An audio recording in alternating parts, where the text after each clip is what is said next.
عزیز طلباء، علم حاصل کرنے کے 3 طریقے ہیں۔ ایک طریقہ ہے ذہانت کے ذریعے سے علم حاصل کرنا۔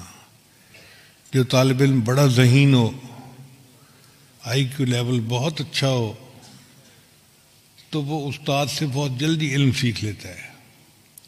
عبارتیں اس کو یاد ہو جاتی ہیں، فر پڑھتا ہے، ہر سوال کا جواب دیتا ہے، نکتے سمجھتا ہے۔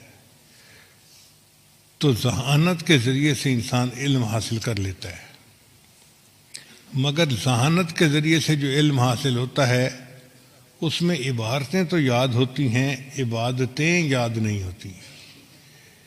جو جذبہ ہوتا ہے نا عبادت کا، وہ حاصل نہیں ہوتا۔ صرف دماغ کی حد تک وہ علم ہوتا ہے، معلومات کی حد تک علم ہوتا ہے۔ وہ علم آگے جسم پر نہیں ظاہر ہوتا، کیونکہ جسم کے اعضاء دل کے تابع ہیں۔ دل میں اثرات نور ہیں نہیں، تو پھر اس کا اثر کیسے ہو؟ دوسرا علم حاصل کرنے کا طریقہ عبادت ہے۔ جتنا انسان زیادہ عبادت کرتا ہے اتنا اللہ اس کو علم کا نور زیادہ عطا فرماتے ہیں۔ چنانچہ حدیث پاک میں آتا ہے کہ جو مرد اپنی نگاہوں کو غیر محرم سے بچاتا ہے، من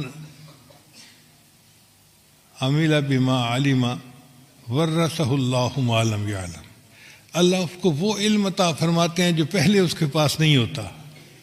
اب یہ علم چونکہ اللہ عطا فرما دیتے ہیں تو اس علم کا نور نصیب ہو جاتا ہے۔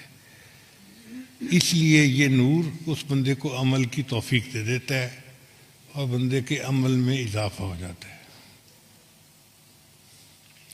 اور ایک تیسرا طریقہ علم حاصل کرنے کا، اس کو کہتے ہیں گناہوں سے بچنا، تقوی اختیار کرنا۔ اللہ تعالیٰ قرآن مجید میں فرماتے ہیں واتقوا اللہ ویعلمکم اللہ، اور اللہ سے ڈرو، اللہ تمہیں علم عطا کرے گا۔